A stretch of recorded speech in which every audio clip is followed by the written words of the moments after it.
already taking a big shift away from what they've done today, where there's no Silas, there's no Braum being taken off the board yet for us. I'm curious if with a Vayne ban, this puts priority on Draven to go up. I really like Vayne into Draven because she can push him out of his axis. When he goes to pick him up, you just condemn him away. If I'm the Draven, I really like playing into a Vayne because I'm like... You would think, yeah. But the last time it happened, Reckless went for the Vayne into the matchup. And yeah, he did get ganked level 2, but it's just kind of a fun interaction. That's very, very true. Now, the Silas ban will come through from the side of Splyce. And I think what this says is that Splyce don't like prioritizing or valuing the Silas. And on a blue side, that's very surprising because he should be, right now on the current patch, like the first pick, the highest priority in the current meta. Yeah, Silas is very rarely banned on blue side. In fact, before this matchup of our 2 previous best of 5s, he was only banned once on blue side. He's almost a perma-ban red side, so that actually puts huge concerns for me. If Splyce are banning it from blue side, can they not play it? Well, that's a question we'll find out as the series plays out. A number of high-priority picks open and available. The likes of Hecarim, Morgana, Kayle is up. And I think Fnatic banned the the Jace, because of Whippo performance of the last game. It is a Braum lock-in here for Norskeren, and now Fnatic will have a couple seconds to respond. Last weekend, Nemesis got a pentakill on the Kayle, and it is locked in once again. And Vetty, I know that you feel very strongly about what the decision is to blind pick Kayle. Yeah, because I think Kayle does have answers, and so Ender talked about it earlier in the day. The thing about blind picking her is it's once she gets to a level point, she's very strong. However, you can pick champions that can like dive her, gank her, match up very well into her. Hecarim top is, I know, a champion that just naturally does very, very well into her. But obviously she gets to a late, in pro play, teams aren't always that aggressive. Teams don't always find those leads. They don't always snowball as effectively, which means that Fnatic must have a lot of confidence if they're going to draft this. And you'll notice that they've actually paired it with the Rek'Sai, which is exactly what they did against Vitality in their Game 3 last time. And it can offer a really nice bridging point because Rek'Sai is strong in early game and mid game to help Kayle kind of like ease off that she doesn't have to be the big carry point to that game and then take over late. And what it does is it forces Splyce to respond by having late game insurance that allows them to pick up things like the Tristana, which isn't just a comfort pick for Kobbe, but now it's like, okay, you got the big scary AoE crit machine, possibly, depending on how he builds. We also have one too. Yeah, and of course you talked a lot about how CC can counter Kayle. With the Braum as well as a Skarner, there's a whole lot of CC tools that can try to control their champion. Xerxes has played Skarner once this split. It was a victory. He went 0, 2, and 13. And as we enter phase 2, you can see that Sivir was secured by Reckless. It was just a Sivir comp in game 1 that helped Fnatic pick up the win. And in round 2, Corki finds himself banned already. And these are going to be free Sivir pickup pretty much every single time for Reckless because it's a priority pick of a Braum. It was an Alistar ban, or an Alistar given away for free because it was a Kench pick in game number 1. And Alistar is really the support that terrifies Sivir because of his interaction with her spell shield. If Splyce want to try to avoid the Sivir without banning it, they need to put higher priority on a different support champion to deny it from Reckless. Ooh, I like the Kennen ban. With so many top laners already taken off the board, Kennen kind of rises in priority. What does surprise me is over in other regions, champions like Vladimir are insanely high in terms of the priority list, and I wonder if Splyce will look in that direction. They could then maybe consider a melee, an AD champion in the mid lane, but it's always a bit of a gamble taking an AD champion into Kayle, largely because they're often melee, and they can be target ganked by things like the Rek'Sai, just as we saw last week when Fnatic played up against a Yasuo in the mid lane. All right, I'm seeing the hover. I don't want to get too excited yet. That's why never talk about hovers. The last second pivot is the Thresh, which is a champion we talked a lot about in game 1 once a support pool was more heavily pinched. I'm still very excited by a Thresh, especially on Hilly's Thresh. Now, the cool thing about Thresh Sivir, especially if this Kayle gets going and the ability to play a side lane, is that when you park the Sivir in a mid lane just to kind of hoover up all of that farm, one of the problems is that Sivir doesn't have things like an Ezreal and a Tristana and a Lucian, you know, that safety mechanism to dash away. So she needs extra things like a Lantern to safely push up and have more map pressure and map control.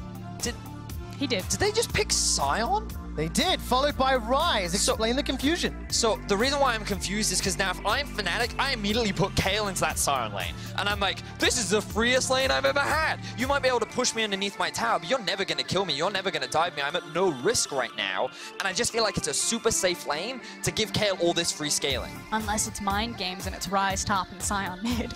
Well, we're going to find out in a few seconds. How do Fnatic respond? Because in order to agree to that duel, you have to do the pivot. They're instead going going to lock in the Cho'Gath. And that is a very different style of team composition that I'm used to seeing on this pack. So what this is saying is that Nemesis is the confident Kayle player. They want to keep the jungle mid synergy of the Rek'Sai and the Kayle together. I wouldn't be surprised to see Broxah invest time there, just like he did last week. And I think that it can help Kayle get through what is often a rough laning phase. Notice as well that they picked an AP top champion. That's typically because Nemesis will go towards the AD build with things like the Blade of the Ruin King, Rage Blade, and maybe Trinity Force as well. So having the Cho'Gath there, adding that extra bit of AP damage, will round out this composition for Fnatic, which, once again, very team fight based. A little bit harder to execute than what we saw before, but still, press R button, press all your damage buttons, and you'll likely just clean through the enemy comp. Yeah, and I also feel like it's a reaction to the fact that you saw that Splyce was setting up a front-to-back team. You already saw that the Tristana came through. They needed to go for the blind pick. They decided to go for the Ryze and the Scion there. Maybe some flex opportunity, but you assume it's Scion into the top lane. So they've got their big, meaty front line. And so Fnatic are just saying, okay, we'll also grab a tank and we'll meet you in the front to back, but we also have a Kayle on top of that. Yeah, and Frosk, is it fair to say that Splyce did go back to a slightly more trusted style of play? It was one of the big discussions we had from the drafting game one and then seeing how they played out. Yes, this does scream kind of old school Splyce to me, the fact that maybe they lost confidence in some of the experimentation that they were doing in game one, and so for game two, it's kind of back to basics. Let's see if we can out-team fight Fnatic. You start hitting that emergency button if this doesn't work out for them. Well, there is an entire game for Splyce to prove they can challenge Fnatic and take them down. It was a very, very close game to open up the series, and Splyce need to bounce back. They find themselves down 0-1. And if you would like to watch the game from Broxah's POV, go check out twitch.tv/RiotGames2. Now, there are some very small, quick things I want to draw viewers' attentions to very early on into this game.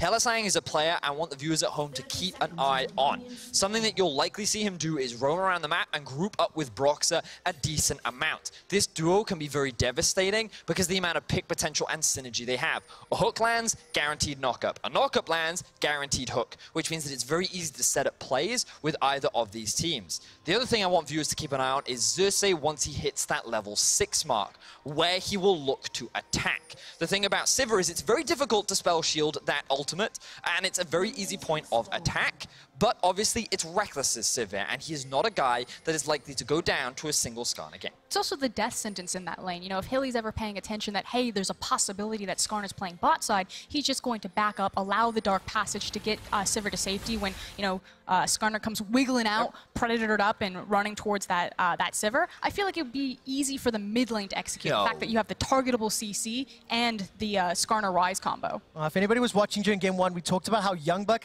said they were going to talk about early game. There are some shenanigans here as Splyce have gone for a lane swap. Rocket jump forward. That's going to be a two-man knocker for Bwipo. He's still holding on to the flash. Stun from the Braum passive. Flashes over the wall. I don't know if that was worth it. So they've done a lane swap. We haven't seen this for quite a while, Frosk, and I'm a little surprised. Now, I'm trying to remember all of my turret knowledge, and I'm trying to remember if the bot tower is still weaker than the top one right now, because with the plate changes, I feel like that they actually equalized them out. But I don't know if it was necessarily about kind of the long-term effects of a lane swap. We'll be able to tell later on as kind of like the waves get set, and maybe they're on the first reset of people going back to their lane if they swap back. If you see them swap back, then it tells me that it was actually about the level 1 of trying to make that Tristana Braum combo work because of trying to proc the Winter's Bite. Now, how painful is it that there was no kill secured, albeit they got the flash onto Bwipo? We can see a lot of pressure being put on this bottom lane. Reckless already able to pick up the first turret plate as Hilly takes tower shot to the face. While that was going on, Nemesis shoved into the middle lane, and no flash on this Cho'Gath. Xerxes coming for again. Really going to try this? Level 2 Skarner. Did he take his W and his Q on Bwipo? We're going to find out in just a moment. Bwipo's starting to back away. He's in a 3 versus 1. The tower's coming to help out. Rupture will tag up Norskeren. Norskeren survives with less than 100 hit points. That is Splyce committing to this lane swap and dive. Wow, so they actually make that first blood happen, and Vizichachi is just sitting here holding in the 1 versus 2. Now, I did have it confirmed that both towers now have exactly the same stats. With the turret plate introduction, those got equalized, so in the past, one of the risks that you used to run with trying to go for this lane swap is you just lose your bot tower much faster than top, which means enemy team gets gold advantage and then they can swap to top side. But by doing this, you can just play for plates and you can just avoid those sometimes difficult 2v2s or 1 versus 1s. And this could just be that then Splyce said, okay, if we're going to play a traditional old school lane swap, that we have the superior ability to dive between the Skarner, the Tristana, and the Braum versus something like the Rek'Sai, Sivir, and Thresh. And so far, it's worked out for them. Yeah, take a look at this. Xerxes invaded and stolen that red buff from Broxah. Humanoid shoving in the mid lane, as well as the Splyce duo shoving the top lane. This Xerxes versus Broxah matchup is going to get interesting. Chachi's burning down from the Ignite. Reckless is waiting for the shield to pop. Going to decide to just focus the tower and the plates first. And you know, the more that I think about it, in terms of diving, because it is a Scion and a Cho'Gath, it's actually very scary to dive the Scion because of how much damage he'll do when he gets resurrected and just starts slapping people. So the opportunity for Chachi to actually trade back, if an attempted dive did come from Fnatic in a lane swap, is astronomical. Much higher than an early game Cho'Gath. So while I 100% agree, in terms of diving and setting up these kind of plays, being able to survive these situations is very important. But ultimately what you're playing for is plates. Yes. That is the priority. And if we look across the board, there are 2 plates or 3 plates have been taken in favor of Fnatic, whereas towards the top side, they managed to get none. They didn't take a single plate away from Bwipo. So while they were able to get a kill, the gold advantage ultimately goes towards the bot side of the map. As I say that, of course, he secured first blood as well. So that will mitigate that slightly. Yes. But, okay, maybe it's not as big of a deal as I thought it was. I should have checked the goal before I made that point. I mean, that said, they immediately pulled the TP and they're like, okay, get out of it, reset the lanes, let's put it exactly back how it was because we're losing this one. Okay, take a look. So even on gold as far as the teams are concerned. Obviously, first blood picked up by Splyce. While Bwipo was able to secure a little more CS, we saw how much pressure Reckless and Hylissang were putting on a Chachi. First buys, Kobby's got himself that BF sword versus the pickaxe and the long sword for Reckless, and now we've reset the game, gone back to that traditional style, but it was Xerxes and Splyce that made the call, got the kill, and they started the momentum rolling. And one of the big factors of why we are eventually going to swap back is because it is an Infernal. You have to think maybe if this was an air, if this was an ocean, Splyce would have continued to try their luck maybe at the top lane. Maybe they swap back because they were losing the plate race. I don't know. I think this is super interesting. I hope we continue to see it in this best of 5.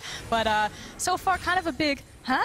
Did it work? I'm really looking forward to trying to Splyce after this game, getting the logic behind it. Ultimately, they did come out ahead. The fact that they are an item up on the bot lane, but there's no flash on Norscaran, as Zeus is here. All right, Broxah is coming in as well. He's going to tunnel over the wall. Kobby goes forward. He's already got a kill, got a reset. Jumped on Broxah's head. That's a double kill for Kobby. He's 3-0.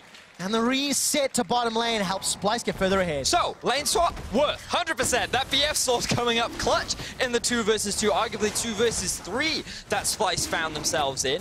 The Tristana Braum is surprisingly strong this early on into the game, and Fnatic thought that with the power of Rek'Sai they would be able to come out on top, but they end up falling short. I mean, we say surprisingly strong, but of all people, Reckless and Hilly should actually really know the strength of that lane. Tristana does so much damage when she lands on top of you, as well as the satchel, in tandem with Braum. Just kind of that like fadeaway damage when Winter's Bite procs, when the satchel procs. It's just so huge. 1,500 gold up, Infernal Drake secured, and 3 kills in Kobby, the all-pro ADC. He's managed to steal away the signature pick of Reckless, and he's showing up here in the second game, got a small CS advantage, and while that tower has taken a lot of damage, Splyce have got off to a very good start in game 2. So the other thing that happened while we were talking all about the side lanes was that Nemesis had to deal 1v1 with the Rise. Now, if we think back to last week when Nemesis played up against Jizuke's Yasuo, one of the things that happened very early in that laning phase was a quick gank from Broxah to get some gold into Nemesis' back pocket, force a flash out from Yasuo, and he can't pressure as aggressively as he wants. Whereas because Broxah has been forced around the map trying to help all these lanes with the lane swap and the crazy shenanigans, Humanoid has just been pressuring and pressuring and pressuring, and Nemesis is forced under his tower.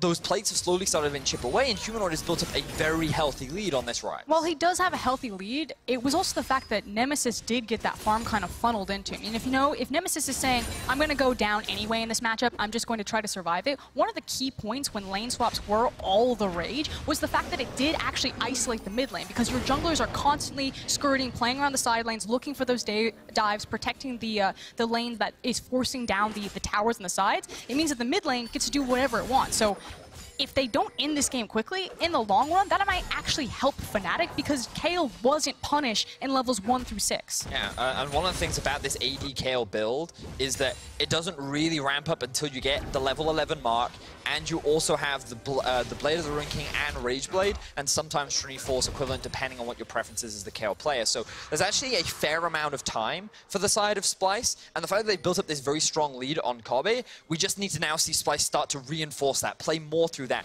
try and secure that bot tower, and move this Tristana around the map. Well, you can see Berserker's Greaves as well as those double attack speed dangers. Xerxes is going to step over the Scuttle Crab. He's spotted out by Fnatic. You can see the pings on the mini-map. And I think wisely, Reckless and Hilly, they backed away. Initially, Hilly was much deeper in that lane and instantly started to back off the moment Norscarin and Kobe stepped forward. And take a look at that. That's at least another plate in reply at 9 minutes. Splyce extending this lead further. This is something small, but I do want viewers to kind of watch out for it. Normally in situations like that, Broxah continuously will put himself at a disadvantage to help his lanes. But that was actually Hilly and Reckless putting themselves at a disadvantage to allow Broxah to clear his camps on the top side. This is pretty normal, standard jungle pathing, but if you go back and watch the VODs on Fnatic, so many times Broxah will have a full jungle on one side of his map, forego that to try to dig his laners out of it. But this is now kind of twisting the tables on their head and giving Broxah more power back. All right, so let's see what Broxah can do with it. 0-1-0 on that Rek'Sai. Hasn't been able to find a lane to gank because it hasn't been going long enough in the standard situation. We saw Bwipo and Vizicachi trading a lot of damage back and forth. And every time we look back in this mid lane, Nemesis is falling just a little further behind. He clawed back, what was a 15 CS deficit to about 8. Now it's extended back to 11. And every time Humanoid is just shoving forward and really using Ryze's kit to his advantage, Nemesis is on one of those champions that needs items, needs time. And at 10 minutes, the team's behind. And there are 2 primary builds. I'm trying to find a window to do this as I see multiple pings. I'm like, please don't die, Fnatic, right now. There's 2 primary builds for Kayle right now that's happening in professional play. There's the LCK one, and then there's the one that Nemesis ran last time, which is the Blade of the Ruin King into the Rage Blade. And the thing about that is it spikes a lot earlier. It's a 2-item power spike. It has a much smoother build transition path, and you get to be more effective earlier on. But we'll hold it, because now they're diving. All right, they are indeed. Realm from Humanoid. Reckless is going to get Chilling Smited down. The Impale not used just yet. Hilly's in trouble under the tower. Reckless killed by Humanoid, and he's going to get stunned up as Chachi tanks everything. 2 kills, a tower, and Splyce are here to play. And I absolutely love this play from Splyce. We were just talking about how they need to play through the Tristana lane. They need to get this tower down and start moving the gold around the map. And how do they do that? They send all 5 members there. They spend a teleport, they spend ultimates, they get a double kill. Everything's set up beautifully to enable Kobe to carry. Oh, maybe a little bit more, though. Bwipo could be in trouble. The thing that's saving him right now is they don't have information about where Broxah is, and that's why Kobe's not chasing deep into Fog of War there. But this is control over the mountain if they want it. They're trying to send their bot lane up top so they can quickly contest a possible Herald trade. This is Splyce trying to eat up all of the map. I love this play right now from Fnatic as an answer. 3 members lying in wait. They know that there's no vision in the river, but Kobe's showing respect. And now look at the rest of Splyce. They're making their way up towards the top side. They want this Herald, and they want Broxah dead. All right, Norscarin's found Broxah. Here comes Kobe. The Lantern's in place. Hylissang's Thresh doing work. 3,000 gold up, but Splyce will be very, very happy to pick up the Rift Herald. There's still 2 minutes to make use of that charge to unlock even more turret plates, but it is once again at the cost of farm and gold to a Fnatic Sivir. He's going to get that plate and potentially the tower as the next minion wave makes its way down. But let's not forget that a Reckless classic is that while he is very good in lane, he's very good at surviving, farming, and getting resources into himself, when the team is at a deficit, that's often what he defaults to. He often isolates himself. He often focuses on getting as many resources so that he can be more valuable in the late game. And Splyce, with this knowledge, are just keeping the pressure up. They're trading towers across the board. They're not slowing down. They're looking for picks,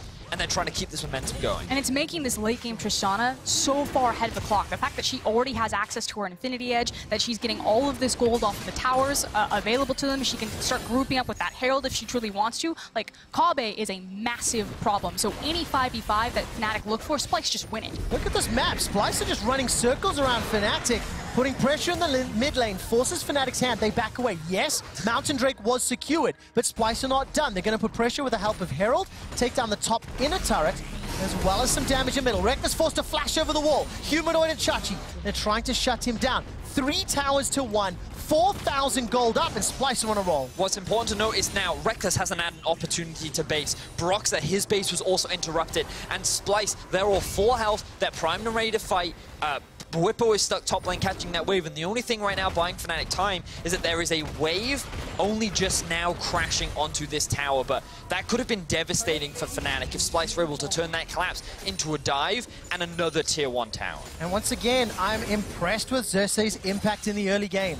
He's one of the guys we've talked a lot about. He's one of the guys we were looking at to be a standout member of the Splyce organization in his rec side. In the previous game, helped get Chachi ahead. And his Skarner this time, 0-0-3, leading the way on both the tower dives and the tower pressure. I'm just super impressed with the kind of set playbook of Splyce. When they know kind of exactly what the steps are, they don't have to interact with Fnatic at all. They just ate up the map, have a huge lead for themselves. It's now 2 items on the Tristana. So they're super confident that, okay, Fnatic are now the ones that have to avoid us. And if we ever group up and try to force something with our pressure, we will always win. So this is Splyce having the confidence, having the momentum, and I want to see what they do with the driver's seat now. Yeah. Really impressed with how Splyce are playing this, and you can already see a bit of a 1-3-1 starting to be set up, and things looking pretty good right now for Splyce. Yeah, definitely the case. You can see some of the itemization as soon as we come out of this plate graphic. 12 secured by Splyce. That's an additional 500 gold just from those objectives. Cobby cannot be stopped yet. Nemesis trying to clear the wave as best as he can, but he's had to invest in the Quicksilver Sash. So Blade of the Ruined King into QSS early already. And Splyce are in a great position. 3 towers to 1. Xerxes pushing the vision deep. If you look at the minimap, lots of deep wards and setting themselves up well. And if you're a Fnatic fan right now, you just need the team to try to slow down Splyce. They can't take fights, so they want to avoid them and clear out waves safely and try to secure defensive vision of their jungle to safely get to these lanes to farm. So, while Splyce are currently sitting with an advantage, I wanted to kind of jump into the next few steps for Splyce. So we can just keep let things run right now. We can see as Splyce look to try and engage, which we have to turn back because there's a fight happening. Every time we try to use the new tool, unfortunately action happens. Thank you, observers, for jumping out. Cobby gets yet another kill, and they're going to back away. Now the pressure is on Nemesis. He's going to be surrounded. Xerxes got an Impale available, a flash if he needs it as well. Nemesis will get caught up, locked up, will buy some time as the Impale drags him around, but CC and Kayle, that's how you stop it. The frustrating part here is Splyce do exactly what I was about to tell them to do, quick shot. They found a pick in mid, they isolate the side lane and find another pick there, and now they can just keep the pressure up. 7-0 in kills right now. A massive gold lead, Splyce looking very clean. And what I love is with the members that managed to snowball Splyce head. The fact that it was Humanoid and it was Norskaren's Braum finding the picks there. These less experienced members, you know, when we talked about Splyce's kind of iffy mid-game, a lot of time when you put the magnifying glass on mid and support, it was these two that kind of wandered around the map, that didn't exactly know where they needed to be, that weren't able to commit for their team.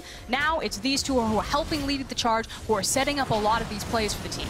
And it was simply a matter of Hylissang overextending in that situation. You got to remember that Splyce have all 3 lanes pushed up right now. And that means that if you go past any kind of point where there's no vision, it's very easy for the rest of the team to collapse. Now what you'll notice in this 1v1 is the great thing about Ryze into it is with the phase rush, he can actually outrun the Kayle. And that means that he can just buy time, wait for his jungler to arrive. The Impale actually just is CC long enough for the duration of Kayle's ultimate, which means that Splyce find a very easy kill, and now they're looking for another one. Nemesis running, forced to flash, did not use it in the previous exchange. Reminder, still sitting only on the QSS and Blade of the Ruined King. This is Fnatic's vision, as you can see on screen. They are way behind. Take a look at the gold values that Splyce have accrued. Their top 2 members significantly further ahead than Fnatic, and that is why they've got this 5,000 gold lead, and they're continuing to pressure multiple lanes at the same time. Probably close to over 9,000 gold right now, looking extremely strong. The primary carry of the team, 2.5 items, and once again, notice how Splyce are trying to split up the map. They're playing this 1-3-1 rather than just straight up team fighting Fnatic. They're not giving them that opportunity to come back into the game. People will be saying that Cobba is a super carry at 5-0. Got himself that Zeal. Another tower is just about to fall. Just not enough hits yet. And Splyce now with this gigantic lead are going to have a much simpler time playing the mid game because they have such an increased margin for error. They can pick any fights they want, and especially with Humanoid being so confident going to Nemesis' KO. And Fnatic can't catch a break. This is a, what, double Infernal? No, double Infernal and Mountain Spawn. So the first 3 dragons are incredibly valuable. Splyce have complete control of the map. You can see that Skarner's picking it up for free right now. It is devastating. Even if Fnatic do manage to survive this stall out and put themselves at least on even footing chance, you're now fighting uphill at double Infernal. This is disaster. I agree, Ross. I agree. It hurts. But it's one of those things as well what we said at the beginning of the game where we kind of wanted to challenge expectations of the fans because many perceive this to be a heavy favorite series for Fnatic. And the thing you always have to remember about Splyce is that they're not a bad team. They finished 4th during the regular season. They do have their strengths in their ability to team fight, and they do have strong carries as well. It was just a matter of, could they have the same early game as Fnatic? Could they match them in that? And the question mark ultimately fell down onto Xerxes, but in this game, while Xerxes was impactful, it was actually the unique strategy that Splyce brought to the table. With their lane swap, the early BF sword for Kobe, the quick turnaround gank that they got towards bot side, and the fact that they have not relented control so far. And I think it's important to note that Splyce worked on some of the weaknesses they demonstrated during the regular season and demonstrated those improvements against SK Gaming, specifically talking around their mid game. And they've continued to improve as now Nemesis is going to get jumped on. And it's going to get stunned up as well. The Impale can be used in just a moment or two. Nemesis is simply not strong enough to be in that position. Doesn't have the support. Splyce, 8 kills to 0. And I feel like it's a bit of a name issue here, and that when you look at this Splyce roster, like, you know what the ceiling is of Fnatic. Maybe there's some questions around Nemesis, but you know what to expect from this squad when they're in form. Ooh, Humanoid this time around gets caught up. I think that was a death sentence. But the likes of Norscarin, Humanoid, even Chachi and Xerxes to a lesser extent, like, we don't know what this iteration of Splyce looks like. This could be stronger than their 2016 form. This is just spring, you know, who knows what they'll look like for summer. And I think that's where a lot of this kind of lopsided perception goes in, because I look at the community's comments and a lot of people are saying, yeah, but pound for pound talent, Fnatic are just better. Do we really know that about Humanoid and Nemesis in top tier form? Well, he's 2v1, we're about to find out. I'm going to say no in 2v1. Can't win that fight, but I will say, I am very excited. Complimenting him and he gets feasted. I am very excited to see both Humanoid stepping up as well as Nemesis. Nemesis last weekend played better than I was anticipating for his first playoff series, and a Humanoid on this rise. Yes, he had a favorable matchup early, but he's been pushing the boundaries on this champion. And obviously you can hear the fans here in Berlin cheering as Fnatic picked up their first kill. It will be at the expense of yet another one. Splyce fans erupt actually to shut down the Fnatic fans. 9 kills to 1, 6,000 gold up. And Splyce are using the Fnatic Death Bush against Fnatic. So, decimating smash, decimating smash! No! Broxer knew it was coming, but Nemesis did not. He manages to escape this time around. There wasn't a huge amount of follow-up damage while the rest of Splyce are on Baron. Beautiful stuff from Splyce. Their vision setup in the enemy jungle was perfect. Bwipo has flash, he has no feast. He's going to get ultied away, which means that this will be an easy Baron for Splyce and maybe more kills. All right, very good rupture. We'll buy some time for Bwipo. Impale is just about available. Couple seconds to go. Bwipo's turning it back around to the Feral Scream and another fantastic rupture. KLLT comes down by some seconds. Take a look at that. Delivers the chop to Kobe, but the damage needs to follow back up. That's 1 for Fnatic. That's 2.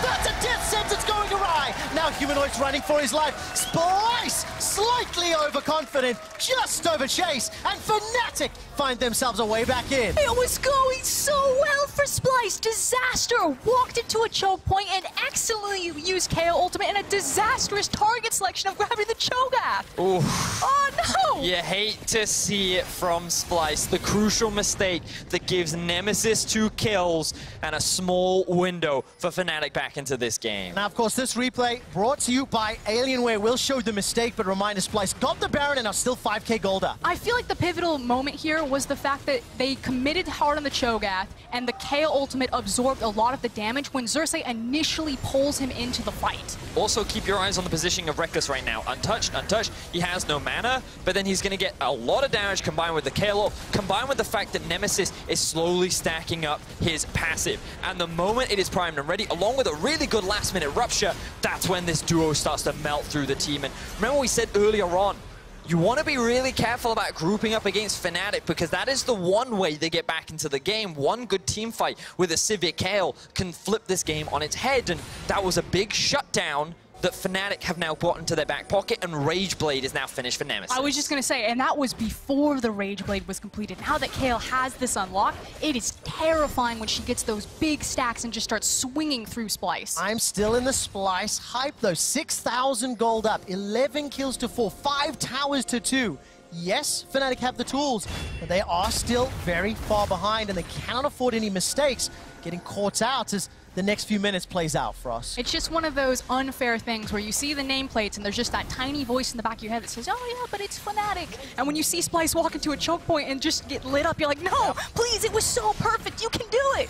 So the funniest thing about this to me, slightly tangent, is that when Kobe jumped into mid and forced a flash out from Reckless, he did a very short but sweet laugh spam, right? He's a 6-0 Tristana at this point, by the way, so to laugh in the face of Sivir at that point. But then the fact that Fnatic then immediately win a fight off the back of that, massive disrespect from the side of Splyce that ends up getting punished. I mean, when you land on Reckless with Tristana, it's a big play. I'll take a look at the damage now. Kobe's going to push into that mid lane. He gets a couple autos, 3 items completed, QSS, as well as the Shiv and the Rapid Fire Cannon.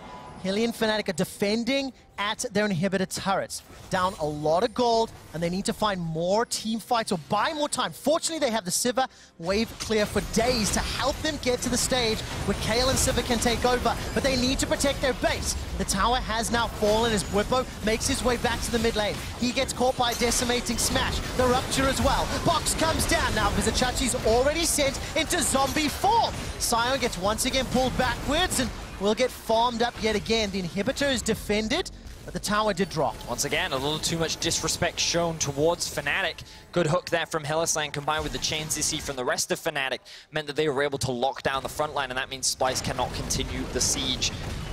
Honestly, Splyce, considering how big of a lead they had, you can't help but start to get a little bit nervous for them now, even though they're so strong. 3 items on Rise, 3.5, well, 4 arguably with the QSS completed for Kobe. Like, they should be so strong. They should be so terrifying. But Fnatic, with this Kayle, now level 15, not sure if she got the elixir of skill, but regardless, very, very close to that point where she's going to do true damage and will be permanently exalted at all points, along with Reckless. 2, nearly 3 items done. Fnatic have that win condition in their back pocket where one good team fight can flip this game on its head. And unfortunately, it was one bad team fight from Splyce that really put them in this position, because I agree with you, it was like full steam ahead. They were going to roll over Fnatic, start eating up all of this base, and now it almost feels like they've gotten into their heads a little bit, that they're almost giving too much respect at the wrong times, maybe a little bit too confident at the wrong times, and not picking their moments correctly. And that's the thing, this is still a very young squad. Even in their experienced members like Xerxes, they've got 3 members who are 19 years old. They want to get to that stadium, they want to get to Rotterdam, and this is a high-pressure situation. We actually heard Norscaron saying that in the pre-match video, talking about he's never played on a stage that size and what it would mean for Norscaron to make it to Rotterdam. And Duke talks about it all the time, their coach. You know, he says, yeah, the Splyce name has a long-standing history. We have Chachi and Kabe, but this is a very young roster. Yeah, it really, really is. Now, of course, this series is just heating up. I just want to remind everybody that tomorrow, G2 will be taking on Origin. Ready Check starts at 4:30 Central European Summer Time, with Game 1 starting at 5 p.m. Bring us back in. 26 minutes on the clock.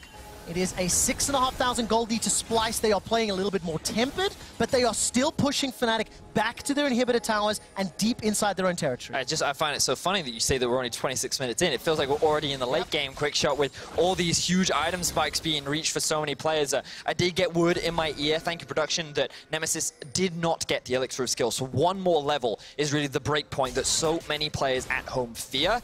And team fighting against this level 16 Kayle with this item build, it's scary. Okay, Ding. so you've got level 16. She now automatically gets her passive when she rocks up. Sivir also has 3 items complete. This is a very terrifying. For all of the lead that Splyce made themselves. It's the Baron. Here we go. In a true 5v5, this could go either way. All right, Baron is being burned down, and this is the vision perspective from Fnatic. Thank you, observers. Fnatic are walking in blind. Now they've got to be very, very careful. Baron continues to be burned down. Look at the minimap. Humanoid and Nemesis, they're going toe-to-toe. They're down in the bottom left. Baron is now being stopped. Splyce have peeled away. They've been interrupted. Humanoid runs away. Divine Judgment has been used. And the judgment is nobody will die just yet. Baron has started to reset. Humanoid and Nemesis, they're backing away. And they're just trying to force up the TPs and now looking for a possible engage. All right, there's a defensive flash from Bwipo. Death sentence goes wide. Smash finds nobody. Vedius is Hilly is forced to put the box down defensively. Death Sentence comes back. Here's TP. Teleport starting to channel. Nemesis will be joining just a little bit late. Let's just going. He got Reckless. He jumped over the wall. He's found Reckless. He's still untouched. But take a look at Nemesis. He's trying to burn. He's got no ulti to use though. He's got one. He's dead. Two. But here comes Kobe, hopping, skipping, jumping. This will be the third kill of the fight, and he's looking to chase for more. And Kobe comes up huge. Triple kill for the AD carry of Splyce. He needed to be the carry for his team, and he does so by flashing in and assassinating Reckless. And that means that they can just devastate the base of Fnatic here. I'm curious how confident they're going to be if Broxah and Hilly can make sure that they don't push for the win, but they're at least going to get total Baron control here. But so much props has to go for Humanoid for that fight to work out. Not only did he get the flash from Nemesis, but he got his ultimate as well. And we saw Nemesis in the middle of that fight. He was primed and ready to clean up, but because he didn't have those crucial skills available, they could lock him down, Kobe could clean him up, and Splyce could come out on top. And Kabe, I believe he gets over on the side of the wall and immediately assassinates Reckless here. It's huge damage to that backline. You can see here, keep your eyes on Reckless in this fight. Cersei flashes in. He doesn't actually get hit by the Impale, but he does get CC'd. And Kobe is like, okay, hit. The stun from Braum as well. That's more than enough to kill Reckless. And unfortunately, Broxah then gets knocked away, so he can't threaten Kobe anymore. And he's just sitting on the back line, cleaning everything up. 10, 1, and 0. Mr. Splyce, the franchise player, your all-pro bot laner. The strategy from Splyce from the get-go was get this man ahead. It was a lane swap to enable Tristana 30 minutes ago. A tower dive at level 2 for Skarner. That managed to work, and now Kobe on this Trist has completely taken over the game. Super's in 2 lanes, Baron is still standing, and Fnatic are trying to push the wave out as fast as is possible. And it just means that there are multiple ways now that Splyce can eat up this game and start to split up the map. They can try to play with their super creep waves, they can play their 1-3-1, you can see Humanoid still on the bottom of your screen, or they can try to go toe-to-toe for the 5v5. Fnatic do not have the same luxury. They are forced to look for the 5v5. They need to play around their Kayle. And now you can see Bwipo, the one being in the bot lane. He has his TP up, so that risk of a steal is unavailable. Splyce, they need deeper vision if they really want to commit to this Baron, because right now, Fnatic still have easy access to the potential steal. Okay, teleport's available for Bwipo. He's backed away from that bottom turret. You can see Humanoid pushing in. Nemesis forced to defend the supers in the top lane. Kobe and Xerxes are trying to focus down Baron, but look, Broxah's waiting in the wings. Humanoid is now pushing onto Bwipo. Keep your eyes on the bottom left. Keep your eyes everywhere. There's action in every single lane. They don't need to force the 50-50. I love this call from Splyce because meanwhile on the bot side, Humanoid is beating down Cho'Gath. Oh, this is so difficult. Nemesis has left the top lane. Death Sentence finds no target. Blue team, Splyce! They secure Baron Nashor. They played that so calm and calculated. And they now extend that gold lead even further. 8,000 up. Patient play from Splyce. I was a little concerned because of how much easy access Fnatic had towards the Baron, but Splyce recognized, okay, if we try to invade the enemy jungle, there's a risk we end up finding ourselves in another fight. So instead, we'll just use the super minions, we'll use Humanoid on a side lane to force Fnatic to split up, and then they can't possibly come and challenge us at this objective, resulting in a very clean and easy secure for Splyce. Very nicely done by Splyce and Frostgum, and I just call out something you mentioned earlier.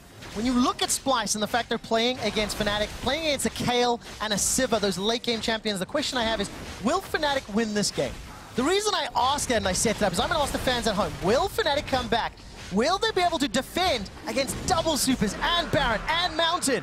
Vote in chat and we'll take a look at your votes later. I mean, I think the important thing is that Fnatic recognize that they have no power over this map.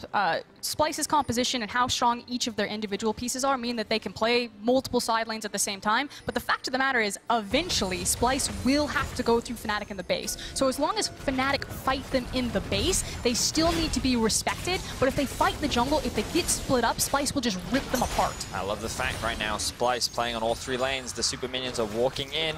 You can see a lot of still faith in the Fnatic squad. Everyone knows what it's like to play against the Kayle. Everyone has been in this situation where they thought the game was won, and then Kayle just ends up turning it around. And now the pressure falls on Nemesis as Bwipo caught out. Oh, so much damage. He's forced to run away with his life. The Fisher comes down, knocks Bwipo up, continues to be hammered on. Humanoid hasn't joined the fight, but the inhibitor turret has fallen. Rekkles is running, got flash available. Not going to use it just yet. Third inhibitor falls. And it feels like Splyce have all of the tools to deal with this. This Braum is doing so much work against the damage that Rekkles wants to put out on Sivir, and they have things like Humanoid as well as the Impale from Skarmer to deal with the Kayle, to CC lock her down. I love what Splyce have drafted here and how they've executed the entire game. Here we go. One last push. Bwipo is stepping forward. Feral Scream has already been used. Bwipo's going to dash away. The Lantern actually pulls him to safety. I'm looking at Xerxes for the Impale. Take a look at the flame. That's a jump onto Humanoid. Now the damage on the Chachi. Buster Shot's going to buy so much time. Rekkles is very, very low. Nemesis is stepping forward, but it blocks her down. Hilly down. Kobe Rocket jumps forward. Rekkles stays just live long enough to continue fighting. Final Judgment is available for Nemesis. He has used it onto Rekkles, but Kobe doesn't care. He's got two. The ricochets flying across. It is simply not enough for Rekkles. Nexus is now being focused. Nemesis is stepping forward. That's a triple kill. Picked up for Kobe. The Quadra, the Nexus, and Splyce even a series. The GGs come out from Splyce in what was overall a very good game. There was a brief moment where things looked a little suspicious, but ultimately Splyce were in control of this game from start to finish. The creative lane swap, the early kills, they were 7-0 at one point with full control over the map. And Splyce are bringing the game to Fnatic. I know it is a little bit of a joke, but Fnatic 2 wins, 6 losses on red side across the 8 games that they have played. The pivots in draft and then the execution on that draft allows Splyce to pick up the win. And again, it's kind of back to those mental games. You know, they went back to a 5v5, and even though Fnatic did get that one good team fight, Splyce showed how they can eat up the map, how they can also draft for the team fight, and how they can best Fnatic in these series. So I'm curious, do we see the teams run back the exact same thing, draft for scaling, draft for 2-item power spikes, and eventually have a 5v5 composition ahead of them, or are we going to continue to play around with these side lanes? Yeah, ultimately, I think we're going to have to see something new from Fnatic, which is quite exciting because I feel like we've seen a lot of the same stuff. We've seen a lot of Karthus jungle. This was a very similar draft to what Fnatic ran against Vitality last week that got very heavily punished in the early game. Clearly, you cannot disrespect Splyce like this because they've come in prepared, but what's impressive to me is that Splyce is the first team to interrupt the winning streak from Fnatic in the second half of the split. They lost to SK, they went on a 12-game winning streak, and now Splyce has been the team to ruin it. Yeah, thank you very much, Venice. 100% right. 12-0 to now 12-1. And to break down exactly how Splyce took down Fnatic, here's Shox and crew. Thank you very much, guys. Splyce was not fazed at all by that loss in Game 1 or the 12-game winning streak from Fnatic. They come right back, look at Nemesis' Kayle in the eyes, and beat Fnatic. We have a tie in the series, and I have to say, this was such a cool game to watch. From strategy, from draft to late-game team fighting, it had it all. So let's start at the beginning. Can you guys walk me through what was so beautiful about the plan that Splyce pulled off from draft to level 1? I don't know who's more excited. I'm more excited. Okay. Get out of here, Deficio. Ultimately, the lane swap was where it all kicked off for me because it was very clear that Splyce came in with a strategy. And the main point to bring up here is Tristana Braum at level 1. Yes, and we are starting this pause just for the entire setup because there's more champions we need to talk about for this to be so effective.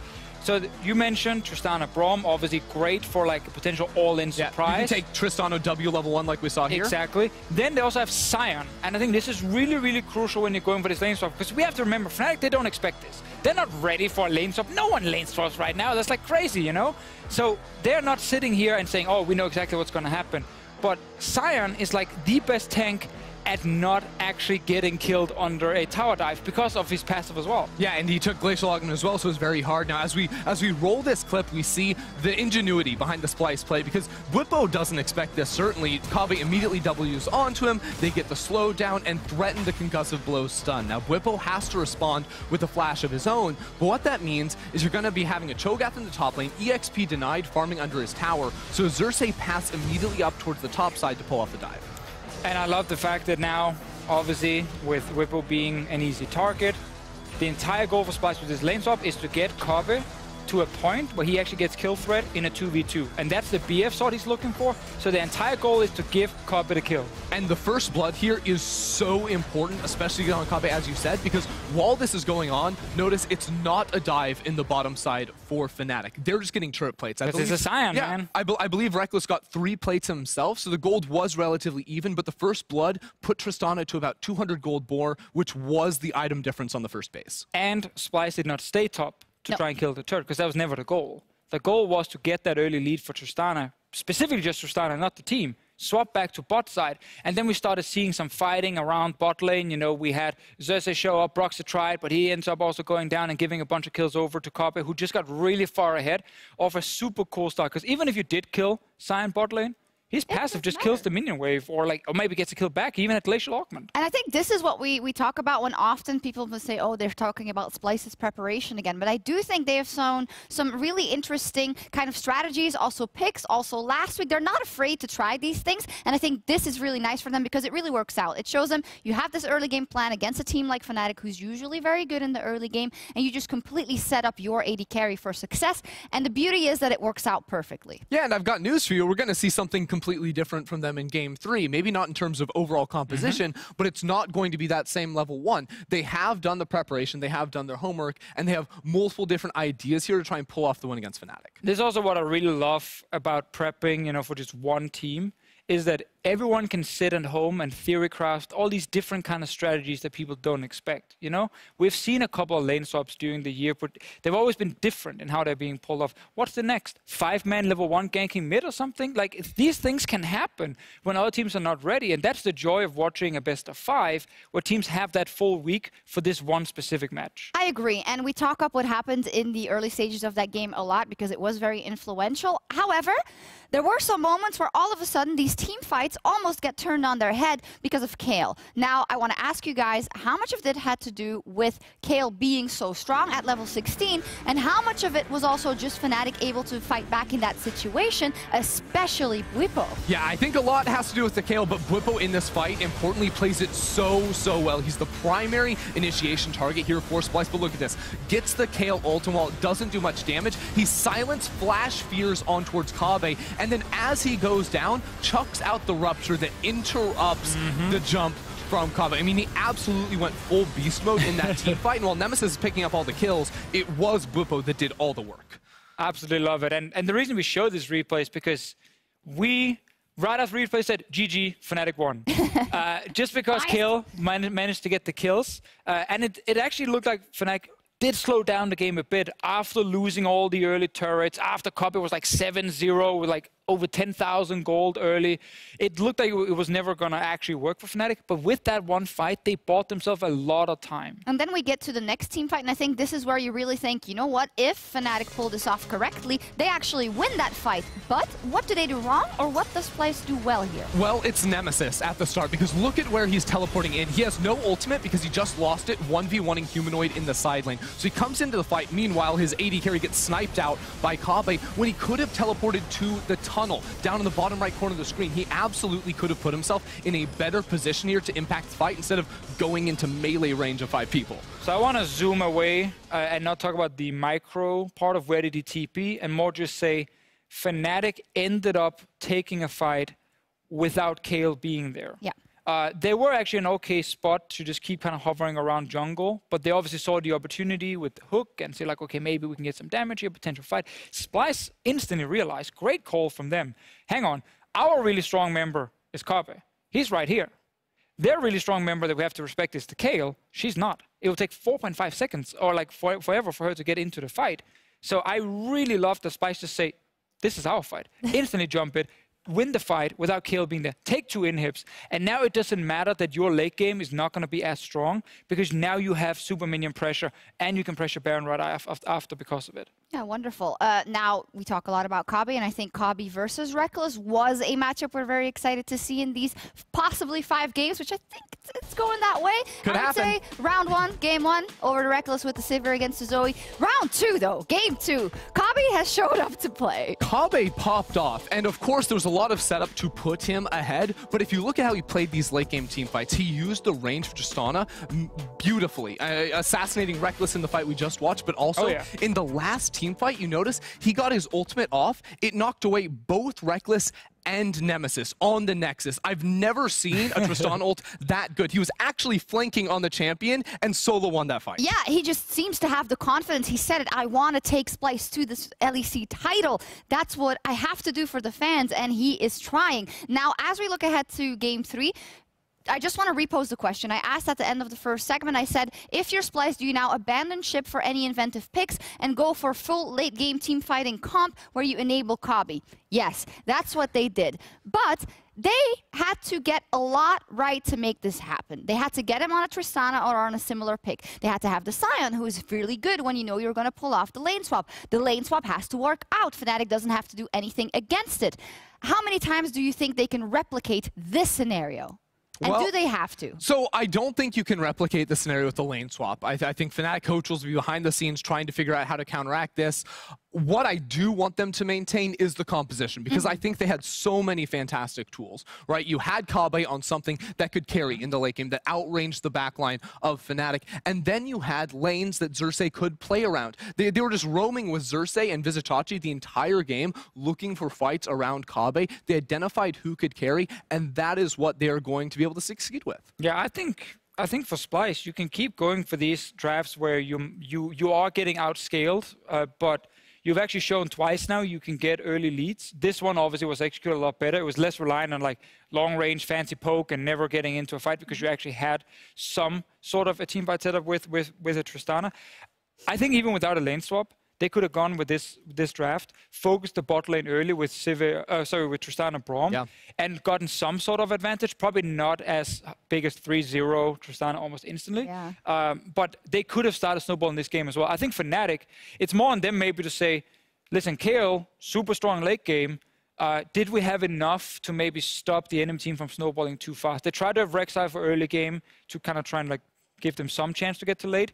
Maybe that's where they feel like there needs to be a small change, not a choke at top lane or maybe not a Sivir bot. But honestly, I think this game, great strategy from Splyce.